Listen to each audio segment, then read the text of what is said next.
Money has somehow a direct correlation with the mental wellness of a person. That's And so in this bag we have it's a money bag. it's the money How bag. much money do you guys think is here?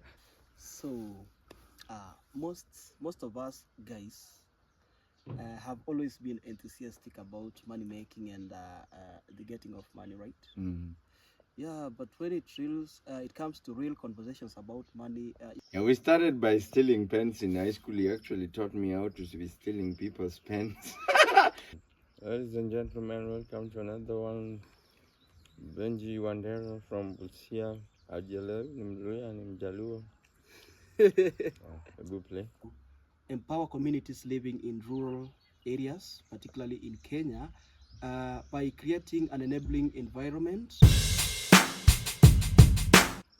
Hola, ladies and gentlemen, and during the Western region, we are hanging out with the one and only. If you're new here, you probably don't know about him, but he's a friend of mine, a buddy.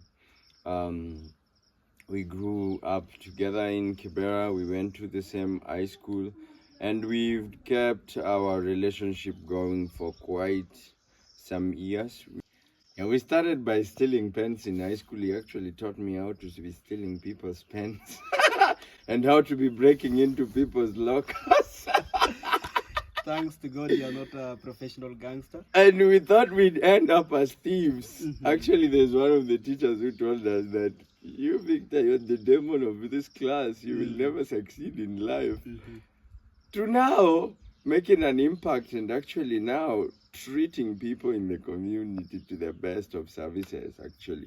So I'll let him introduce himself. Karibu to the show, bro. Thank you. Yeah. Hi, guys. My name is Peter Agiso Jaika. I'm Vic's longtime friend, and our friendship goes a long way back to 2006, 2007 until today, about 16 years. Yeah, more than, yeah, this is the 17th year that we are celebrating. Exactly. India, many years later, we are here. 17 years, bro. That's a long time, yeah. It's quite some time. This is the third time you're visiting me here, right? Sure. Yeah. I'm always honored to have you here. Yeah. I know we're doing this project with you, Breakma County. Pleasure. Tell our viewers about this project. We are covering, we are spreading the breaking dance vibe, of course, across the nation. We are in the western part of the country, the western part of Kenya. So yesterday, we were in, we started in Nyamira. We went to Kisii. From Kisii, we went to Homa Bay. And finally to Migori. And today we are continuing with the same process. Yes. If time allows. We're still going. So he's the Western Region Coordinator for the projects. I'm doing county regions. Yep. And I'm sharing with you stories where I can best. This is not my region. Like, counties is not my counties. I only come from... I am well versed with Nairobi County, and I gave you guys all the regions. So Peter has been helping me with the Western region, and we are uncovering stories. And one of the stories that I think we are doing in Western region is leadership in Western region. Yeah. Peter has initiated through my work and the work that we do together. I visited him and I saw the work that he does with the community. And I advised that he takes a legal structure into structuring an organization that would enable him and also help him work with the community and put together resources to help him work with the community. Exactly.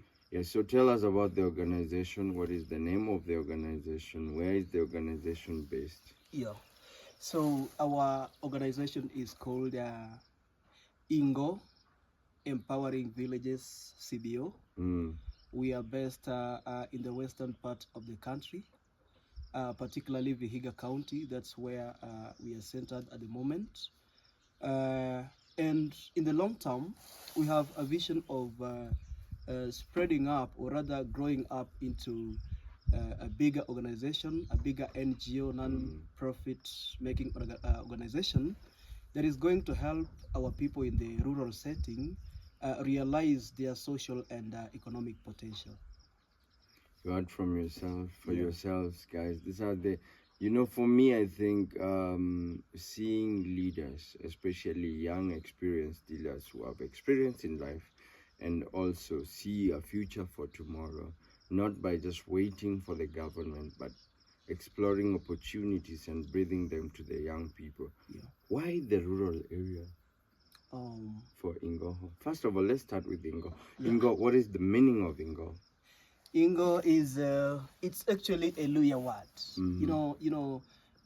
It's a subject that most Kenyans tend to shy, but I tend to take our tribes as a good resource. You understand? People, we have a global audience. They probably don't understand what Luya is. Luya is a tribe. It's a tribe in Kenya. So Ingo means home. Ingo basically means home. So Ingo empowering villages, CBO basically means that we are empowering the rural folk, the people who live in the villages, and they have less access to opportunities. They have less access to some of the social ventures that are outside there. They have less access to opportunities, and that's the gap that empowering villages CBO is bridging. Nice. Yeah. Bro, growing up in Kibera, the slums, and then transitioning, I think this is one of the things that mesmerizes me about your project. Transitioning into the village, from a city boy to the village, to empower the people. What advice this move? I would say that reality dawned. That there are some things in life that you never purposed for them, but you find yourself in positions that you have to find a solution out depending on what is happening around you. Now this is the long story cut short. I grew up in the ghetto for a very long period of time. I went to college, graduated, and finding a job in the city was quite a challenge. So I found a job in the countryside. I found a job in the rural areas. Tell people what kind of job. Yeah, I'm a teacher by profession. Teacher. I have a teacher of English and literature, and I really you can tell from the English, speaks clear, fluent English, and Victor's from Victor.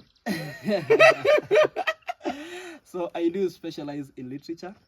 I do specialize in literature, more so poetry and set books. It's my area of specialization. Okay. Yeah.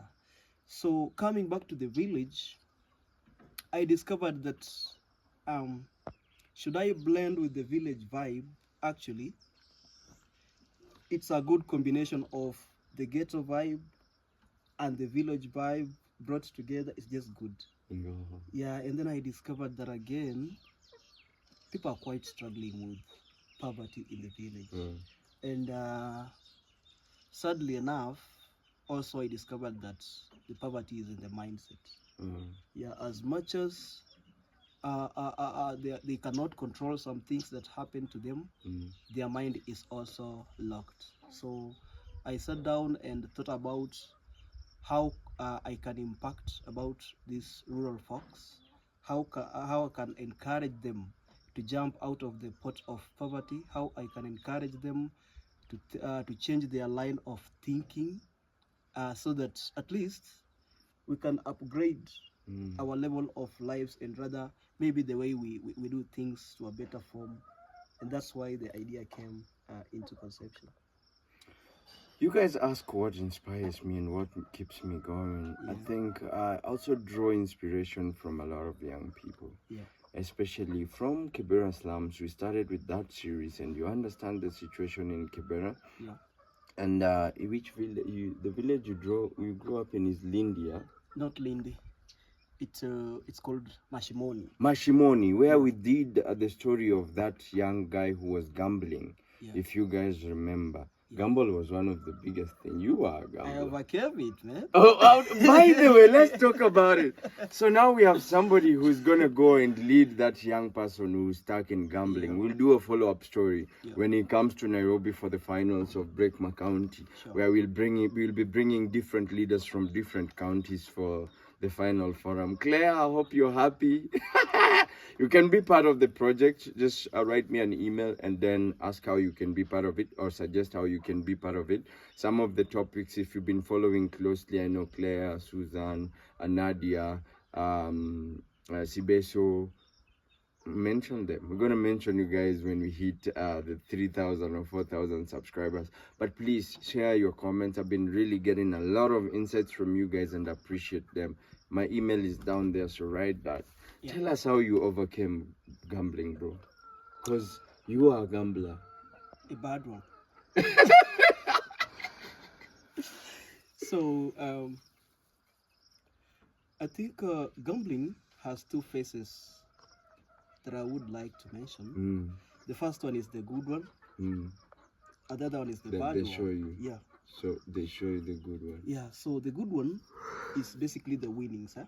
You place a bet, it goes through, you cash out, you feel wow.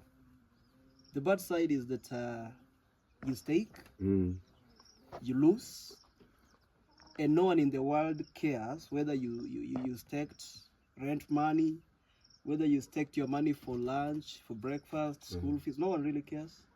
So once you stake and you lose, you are left in a state of sadness, and should it continue, it could land you to depression if you don't watch out. And people have been suicidal from gambling. Yeah. So there's this day I placed a bet.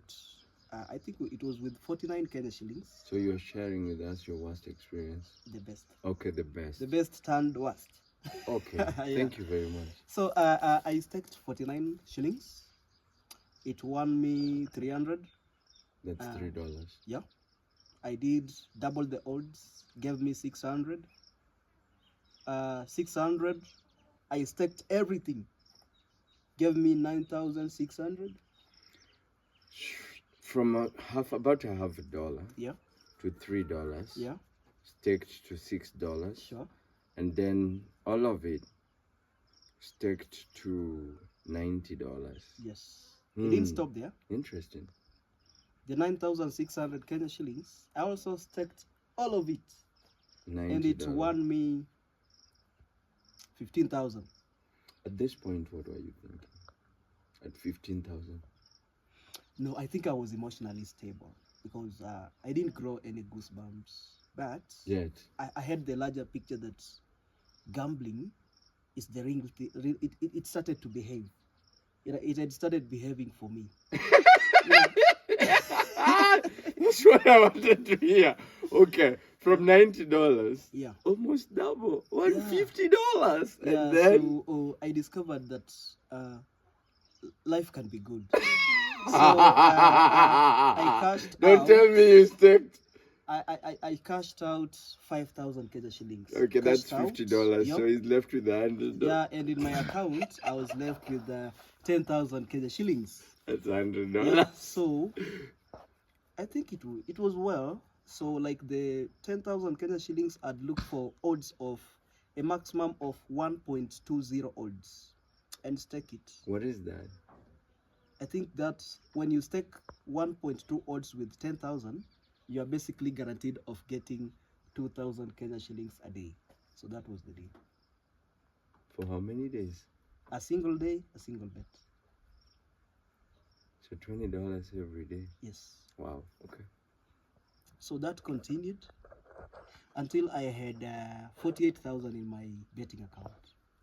$480. Yes. In his betting account. Yeah, exactly. Okay. So and at 48,000, it was the turning point because for the first time ever. So this is your trajectory. I had earned that high amount, and I told you this where the whole climax ended. Because at 48,000, I lost a bet. Okay. From 49 shillings, to 48,000. That's 100 times. Yeah, I lost a bet. And the feeling was not good. You lost all the money? No, I lost 10,000. 10,000, so $100. I remained with a balance of 38,000. Yeah, okay. 38,000 shillings. So the feeling wasn't great because I felt the punch. I felt the rest of the folks are betting with the likes of 49, 100 bob.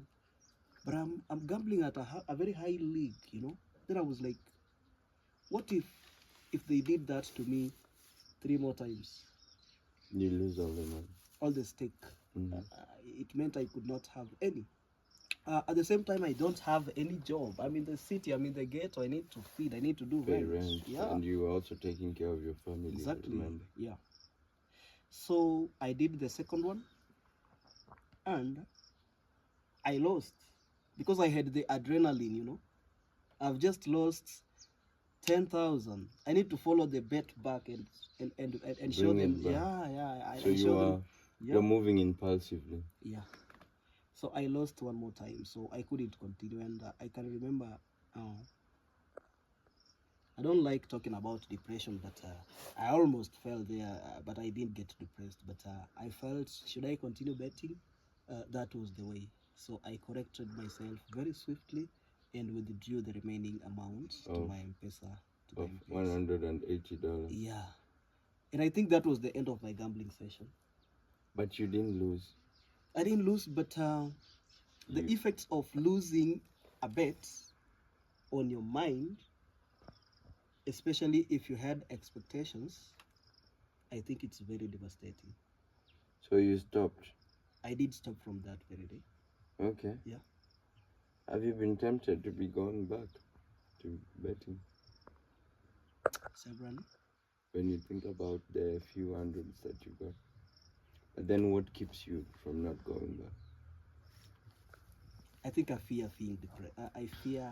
I am afraid of being depressed. So you almost felt depressed? I almost. And watching over the mainstream media, you know, the social media, we have heard cases of people, you know, hurting themselves. Killing themselves. I really fear getting into that state. So it's a no good. That's good, man. Congratulations. We met a gentleman in your village in Kibera, that is Mashimoni, who is stuck in that thing. Yeah.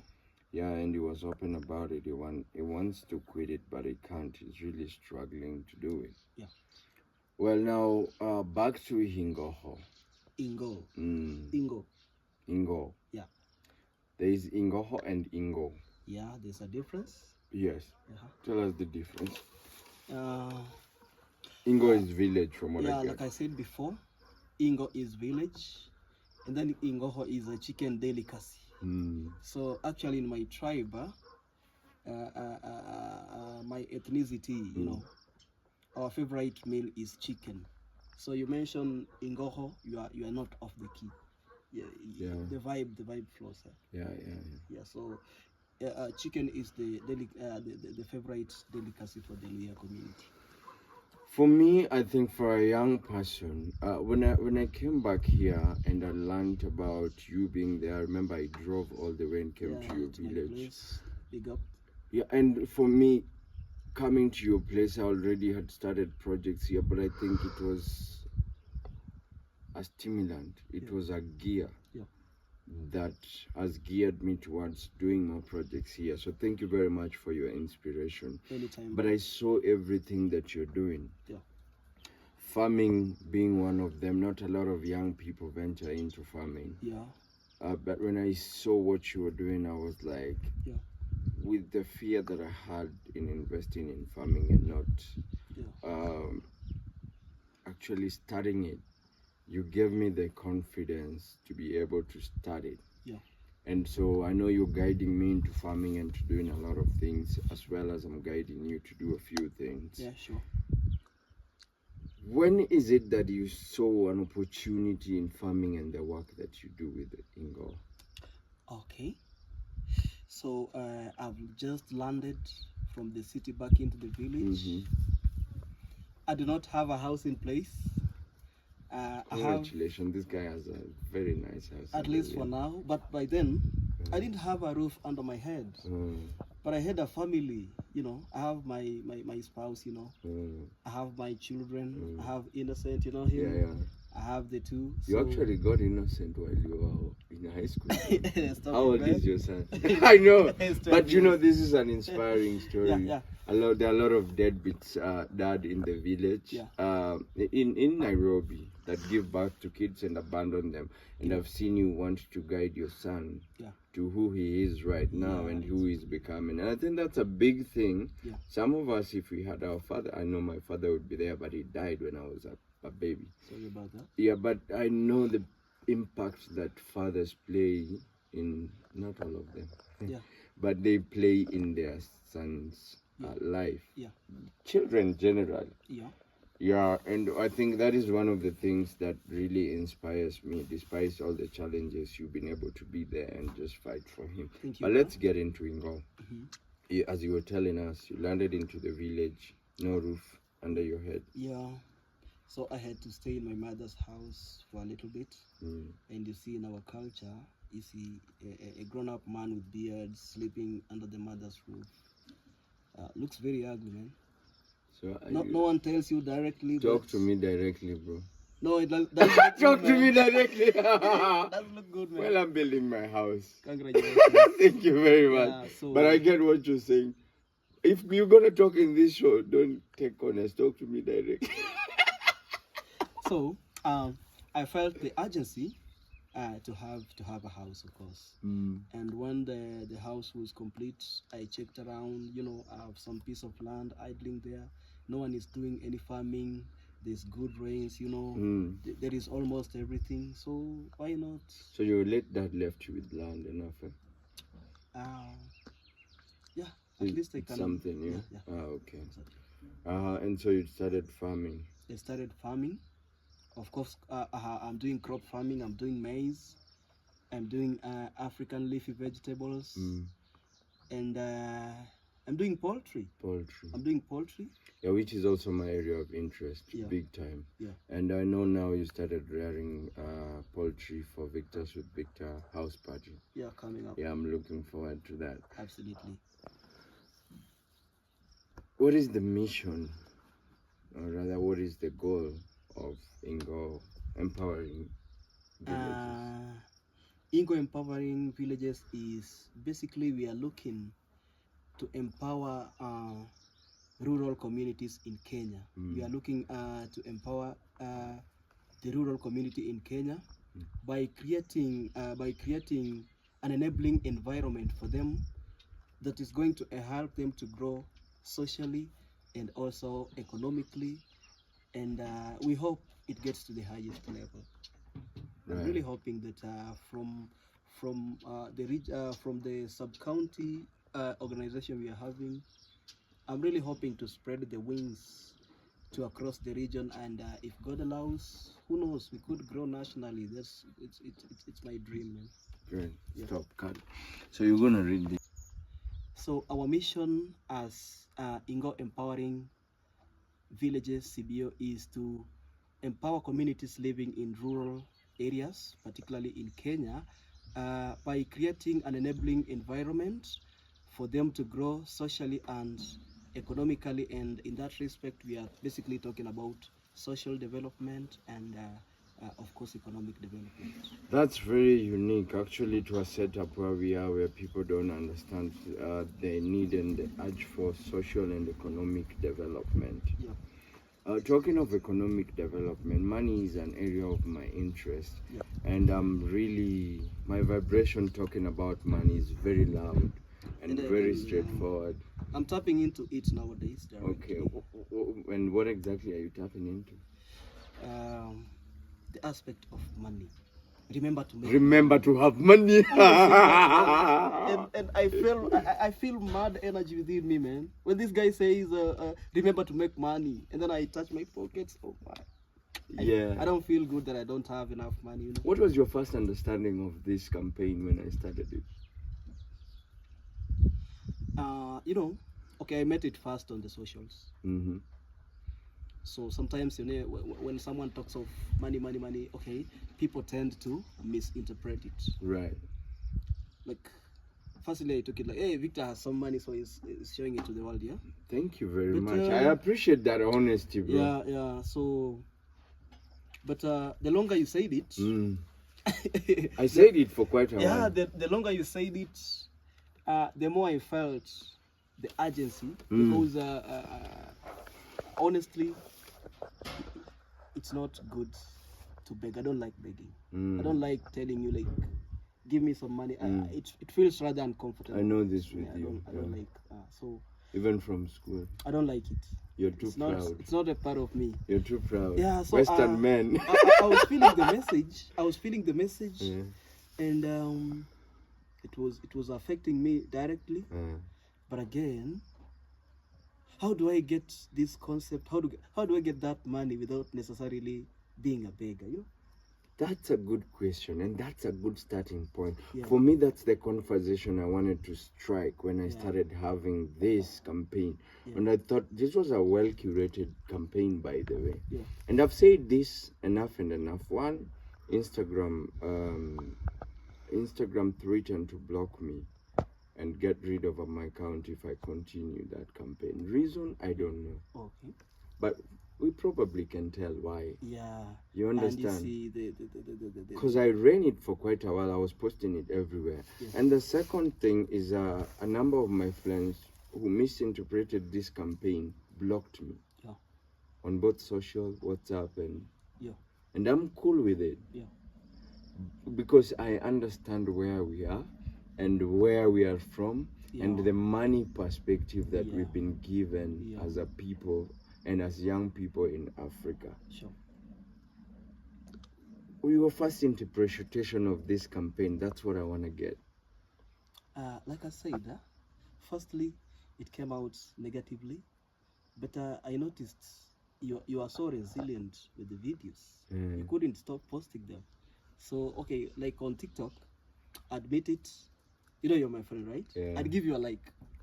But you didn't like it. Let's take a walk. Let's take a walk as we continue this conversation. Yeah. Ladies and gentlemen, we're getting deep into this conversation with the man himself, the guy moving Western Kenya. Yeah. He's taken a very daring step to come here where there are no resources, or rather the resources are scarce, and he's taking the risk to empower his villages. Yes. The reason why you're empowering your village, one of them is social and economic, right? Yeah. You're empowering these people, and one of your goals in the mission statement, from reading your mission statement as in goal, empowering villages, is to empower them economically and socially. And on the other hand, when I started the money campaign, it made you uncomfortable. Yeah. Do you see the hypocrisy in these two statements? Man. How do you feel about it now that you're looking at it from that point? Man, we should cut that vibe. You can't say we should cut that vibe. Let's keep going. Let's keep working around. Which vibe are you talking about that we should cut? Tell our viewers. So basically, it points me a hypocrite. Then. Thank you very much for acknowledging. But now I'm in the light, man. I'm in the light now, so I'm no longer that. You understand? Yeah. I'm showing you my backyard. Yeah. So this guy is visiting me here, and we are having a conversation. Peter is in my village, and this is what we do when we come here. He visits me, I visit him. Yeah. We challenge each other to different things. I'm grounding. I'm here and I'm grounding. So we're gonna have a seat here. The reason why we're having a seat here, there's my mom's farms, and farming is one of the things that Ingo does as an organization, actually. Yeah, so talk to us about the hypocrisy, the money hypocrisy. Man, I think people are not that realistic, including myself sometimes back. There are most of us guys have always been enthusiastic about money making and the getting of money, right? Yeah, but when it comes to real conversations about money, people tend to realistic, yeah, honest. Yeah, Let's honest. put the stories ajaba aside. Okay, Let's talk money. Okay. Okay. Yeah. Continue. So people tend to shy away when the real stories about money comes in, and they feel there is a discomfort that comes with it. The right word is naivety. Naivety. Yeah. I see it in Africa. I've traveled Western country. Yeah. It's not there. Yeah. When I'm going to hang out with my friends in Western countries, Yeah. I know that I need to have money. Yeah. Because here our culture dictates that if Peter is inviting me for coffee, yeah, then Peter is going to pay for that coffee. Yeah. Yeah. It is not the case. Yeah. And so in my circle, a lot of my friends, we fight for bills when we go to the hotel. And I really like that, especially Vin and Lenny. Okay. To be specific, me and Peter as well have been starting to fight for bills. Yeah. And I'm loving it, this ripple effect that Victor's with Victor is having. Sure. And so, as you continue. So I was saying that that honesty with money, that being realistic with money, we are stuck in some form of hypocrisy. And you discover that with that hypocrisy, you are stuck in a state of needing something. You need money, you don't have it, and then finally you just have to borrow it. You just have to beg at the end of the day. But remember, initially, you are in a state of pride. Right. But now that pride, the need is right here with you. Right. You got to eat the humble pie, man. Yeah. You got to eat the humble pie and approach the person with the money and tell him, look, I need your money in this way, in this way, in this way. And honestly speaking, or even being a burden to them. Yeah, or even work for your money, because yeah, it's really sad for me. I have friends in suit and ties. They drive Mercedes Benz, but it's either hired or it's on crazy loan. Yeah. They want to appear to the community like I have money, but in real sense they have none. You understand? Exactly. And so it really makes me sad. And when I started the campaign, some of them actually thought I was hitting them directly. Okay.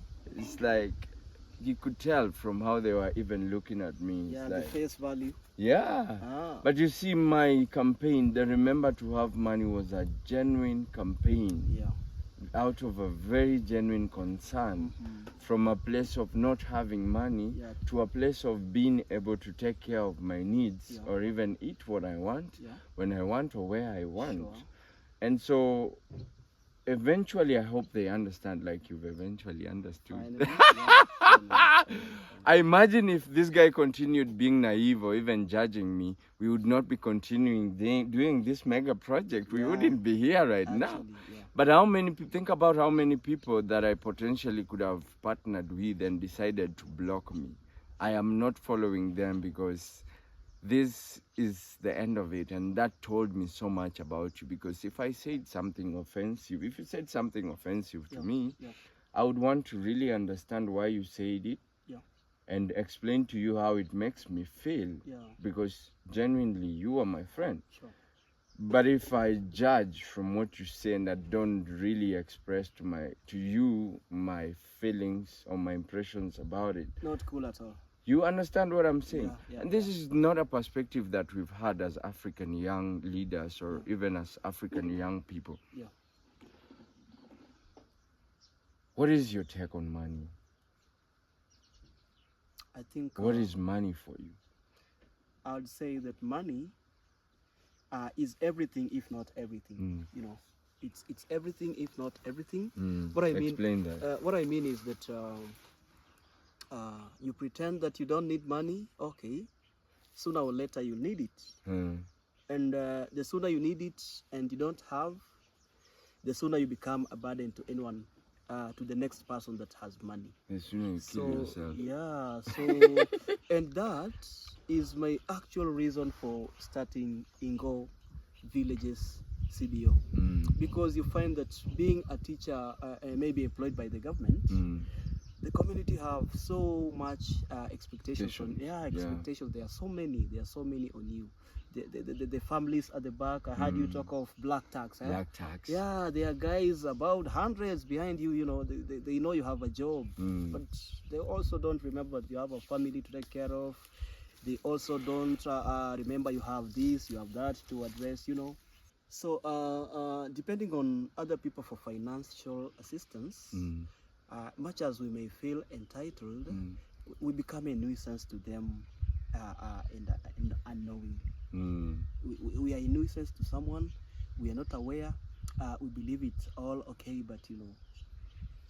You see, Peter, that's an interesting point, because the reason why I work with you and I like being around your vibration is because in this right now we have Benji, who's the current young person that I'm inspiring and also empowering. Yeah, big up. But in my journey, I think you've seen a lot of young people that I worked with. John is one of them that I've worked with for 3 years now, program manager for Inuka, the organization.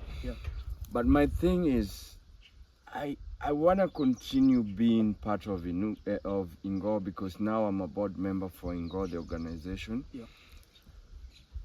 But I can't be on call every day with you for Ingo. Every other time. You understand? Yeah, it's a bit difficult. Neither can I continue supporting Ingo every day. And even for anybody who's supporting, just like your mother, you grew up in your mother's home and then you moved out.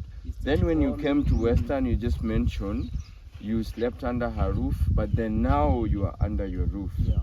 So for me, that's how I want to look at Ingo, and I want to look at Peter. I will give you a head start. Then you need to enable and continue the machine running. And so a lot of people, when they get to that point where you have to let them do their own thing, they look at you with hate, forgetting everything that you've done. That you did, Sustainability of Ingoho. Talk to us, about the money. I would like to say that money it's not scientific, right?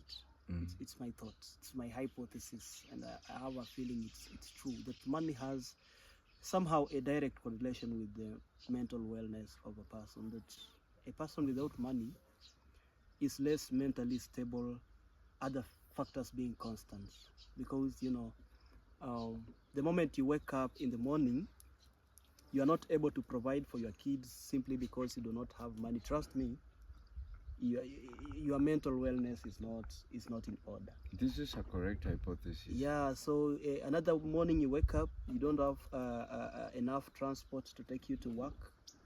Trust me, however much we say that money is not everything. How do you even sleep knowing you're waking up to go to work? Yeah, so your state of mind is, your mental equilibrium, it's disrupted a little bit. So my big point shall be, let's utilize any space available to create wealth and to create money, so that at least, you know, we can live good lives because of money. And another lame excuse, bro. That's a very important point. Another lame excuse, and something that I've had a lot of young people talk about today, especially in my community, is women today love money. What's your take on that? That women love money? They don't truly love, they love money. Yeah, okay. I'm avoiding to talk from it. But be honest, take your perspective. From an African point of view, I think it's, and even from a religious point of view, I'm not wrong, right? It's the sacred role of the man to provide for the family, right? And the family includes the wife and the children. Okay. So it's quite absurd for me, you know, when guys say women are, if we have it, let's give, man. Let's give. Okay. But at the same time, we can empower our women in various ways to generate that income that they wish to have. So grow with them. Yeah, grow. I'll give you my honest insight about that. When my mother married my father, I'm gonna be honest about this. I had a conversation with her. The video is either down here or it's coming. One of the things for her was security. She needed to be, she was against polygamy. So she needed to be in a space where she's the point of focus. She loves attention. Yeah. And the other thing is, she needed to find out if my dad had land. Yeah. That is equated to money right now. Yeah. Also, I think our great-grandparents were looking at the stock of livestock. Yeah. And the amount. It wasn't money because it was barter trade. Yeah. So for a young person to sit around and say women love money, that is security for them. Yeah. Women love for security. Yeah. And security today is something that they're not telling young people. Security is money. Exactly. Today's security is money. Money and property. All other factors contribute. Yeah. I mean, you have to have a character, be the responsible, caring and loving. But above all, you got to have money. So it's good that we both agree on this one. Yeah. As we get into it and as we finalize, what is the bigger picture for Ingol and the work that you're doing in the community? I mean, I've seen your vibration and how you're starting to take lead in the village and empowering them, and how they're starting to listen to you and respect what you're doing. Not just from you telling them, but for what you've been able to do in your village, like building a nice house for you. Not a lot of young people at your age, let's be honest, I've done that in the community and even in Kenya at large. I know a lot of celebrities rolling around with hired cars, suit and ties, but they don't even have a house like you do. Yeah. So, would you reframe your question, please? What is the bigger picture? What is the goal for Ingol? Where do you see Ingol in the next 5 years? I'd like. I'm seeing it being a reputable NGO. A reputable NGO. Of course, with the structures. Of course, they are there, but with bigger structures, with a bigger scope, impacting lives. And my main focal point is the rural folk, because I discovered that things are not good as they look. Because apart from being in poverty, apart from lacking money, most of them are not cognizant. They are not aware of the reality that things are bad around them. Right. Yeah, it's a state of mind capture. A good number of them, they are comfortable in the situation they are. Right. So we need a form of ignition. We need to ignite their minds.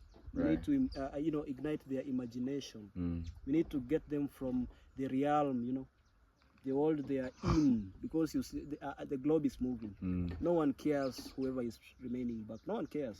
Nobody cares. It's you to align yourself with where the world is going. My friend Njara from Finland says he's born and brought up in Madagascar, but he says, brother, this is Africa. The lion is behind you. What do? You got to run. You got to run. Run for your life. Young people, let's run. And what are you chasing? Safety, security, shelter. So run for your life. It was nice hosting you, Peter. Thanks, bro. We're gonna take a walk, but then since it's clear, I think one of the ventures and revenue streams that I wanted to invite you to is that I'm gonna leave you with. Knowing Go is something that we've been really guiding, and it's a baby project that is led by you, but guided by us, a number of us behind you. And we really believe and trust in your work, especially that it's outside the city. It gives me a reason to come to the village, actually. I'm humble, man. Yeah, but another income stream because I know our viewers are watching and they really love what they're getting from you. I don't know. Drop a comment on the comment section. Let us know what you think about Peter and his leadership. I'm very humbled to welcome you to another income stream that is YouTube. Sure. You've talked about it several times. Yes, it's happening. And finally, we are launching your YouTube channel. Wow. Link on description, so please subscribe. I'm not gonna bring you a lot of the village vibe. This guy is gonna bring you the village vibe. I gotta bring you the village vibe. So Peter, what is gonna be the name of the YouTube channel? The name of the YouTube channel is going to be Ingo Empowering Villages. Right. Ingo Empowering Villages. And it's going to bring you the village vibe. It's going to bring you the activities of the village, how we are lifting the lives of people, how we are trying to change that mental cloud that is in the minds of people about wealth and money and everything. And ultimately, when the results come out, you are going to be part of them. Good. Yeah. If you're curious, go and hit the link on subscription. Hit it, Please like subscribe. And this guy is going to bring us content. Sure. As a beginning YouTuber, it's not going to be easy, but you have to be consistent and persistent. I know you've been watching my videos, and that's where you got the idea of remember to have money. Yeah. As a leader, I think, and I've been thinking, oh, it's hot. I've been grounding, so it's really burning me. I want to read something. So this is burning, but I'll do it. As a leader, and especially in the village, now you're starting a YouTube channel. I'm with no doubt. So now you're going to be my second YouTube son. Exactly. And I'm going to guide you into content creation. There is money on YouTube. I'm making money out of YouTube right now. And money is one of the conversations that you've confessed. That you now really understand where I'm coming from when I do the campaign, remember to have money. I'd love you to have your money, bro. And I'd really love you to continue celebrating your money. So, do your YouTube. Let me ask you, what are the things, what is leadership for you? Just in a statement as we close. My view is that leadership is being able to provide, is being able to provide a role where there seems a gap. Like you can be a role model, someone can look up to you for things that they really do not trust in, but since you are doing them and doing them the right way, someone got to follow your back with certainty, you understand. What is guiding your leadership process right now in the village and within God? It's guided by the surrounding needs of the community. The surrounding needs. And what are some of the resources you are using to learn your leadership? Some of the resources I'm using, basically we have my people. They are my first resource. My people, my community, my villagers, their struggles, their challenges, their point of ignorance. Right. It's a big learning point for me. And then another point is that I'm looking forward to some people who are ahead of me in the game. Right. Like you see, you are learning. So I'm looking forward to people like you. I'm looking from up to people in the national scene. You see, I've been to the city. I quite know about some people who have risen from, dust to greatness. I'm also cognizant of the international stage. I'm so much alive to what is happening in the world. How are you alive to what's happening in the world? I'm posted. I do newspapers. Right. I do social media. Okay. I do Google every time. Okay. And I just like information. How would you like me to help your leadership? Or support your leadership? I'd like you to support me since I feel I'm new in the game. This game, right? I'm like a son to you. But you're experienced, right? So I agree I'd with like that. you to hold my hand. Sometimes the road is full of potholes. It's full of discouragement. It's full of challenges here and there. Sometimes you are blind to some things that are so grave.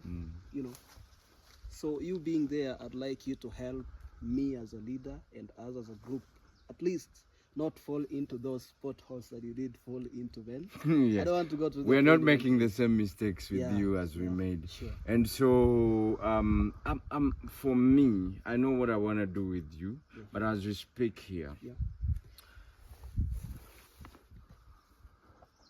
it is not much, but I'm gonna reward you to something that's going to take your leadership to the next level. I'll be very observant of how you lead, how you do things. But this, for me, in giving it thought, and as Victors with Victor, this is coming from Victors with Victor. Money that we've earned from YouTube. Wow, this should be great, man. Remember to have money. Remember to have money. And so in this bag we have it's a money bag. It's the money bag. How much money do you guys think is here? That's gonna help his leadership to hit the international level. Let us know in the comment section. You can check it out, open it, and then let's see. Let me see what we have. Wow, it's a machine. Show our It's a viewers. laptop. It's a laptop, man. Yeah, I know you are connecting to the international to the world, leadership. sure. And ThinkPad. ThinkPad. Here it is. Look at it, guys. Just make sure it's working. Oh, it's working. Yeah, it's working, Lenovo. Yeah, for me, I believe this is a weapon to getting to the international platform. Sure. Yeah. Sure. So it's a Lenovo ThinkPad. Guys, you can see it. So through this, hopefully, I'm going to make my reports about Ingo empowering villages. Good. I'm going to connect to the world. I'm going to connect to Victors with Victor. And also myself being a teacher, it complements what I do at school. So I've not been I'm so proud. I see how happy you are, and I'm so proud of you, brother. I've not been having this for quite some time, so my lesson plans, my notes, Ingo empowering villages staff, they're all going to be here, and blessings, bro. Congratulations, you deserve it. To be honest, for me, you deserve it. Thank you. I look forward to you having money, so I won't be able to hopefully give soon. Yeah, this is money. Yeah. Make money from it. There is that famous African adage, that famous African proverb that you see, when you give a net to a fisherman, you are better than the person who gave him the fish itself. Yeah, so thanks for the net. You're welcome, bro. I'm going to cast it into I the look waters. forward to what you'll be doing with this, and also with YouTube. This should be easy for editing. Sure. The phone is okay, but then this makes easy editing. quite amazing, So I'm gonna teach you how to do it, and how you'll be able to do it and make the best out of it. Bless us. Your parting shot. My parting shot is that Ingo empowering villages is here. You guys, you're smiling bigger than you started this interview. So kindly support us. Kindly support Ingo empowering villages. We are going to do our YouTube channel at Ingo empowering villages. Kindly you can like it, subscribe it, and above all, remember to share about what we are doing. And any form of support, moral, financial, whatever, it's always welcome for the betterment of our community. So Ingo Empowering Village is a set organization. This is one of the organizations that we've guided as Victors with Victor, and my organization Inuka is going to be a partner organization for my NGO as well. Yeah. We'll be bringing guys down here, and you'll be working with Peter. I might not be around when you come. Yeah. So we'll give you the Nairobi vibe. I'll always be there. But then in Western Kenya, which is beautiful, so much to see. Yeah. It's gonna be him. Go to his YouTube channel, subscribe, like, and comment. But also drop a comment here. Let us know what you think about Peter's leadership and where the trajectory that you guys see us doing. The ripple effect, Vin and Lenny organizations coming next, and many more to come. Yeah. We wanna conquer Kenya, as my mother Claire, Nadia, and everybody wants us to do. Victors with Victor. Yeah. I think we eventually see a huge ripple effect in the entire villages in Kenya. Sure. I want to wish you all the best, bro. Peace out, bro. I believe so very much in you. Yeah. And I look forward to what you're going to do with the young people of this country. I'm basically going to propel the program. You're promising that on camera? Yeah, bro. I'm going to propel it to the highest level, of course. The future I believe you, bro. I believe you. 100. Ladies and gentlemen, that was Pisai Jaika, Ingo Empowering Villages founder and also leader director, which is in Western Kenya. The best of the best. Share, learn, inform. Victors with Victor. If you're new here, remember to hit that subscribe button. If you are continued support, I will celebrate and appreciate you. Adios! Peace out!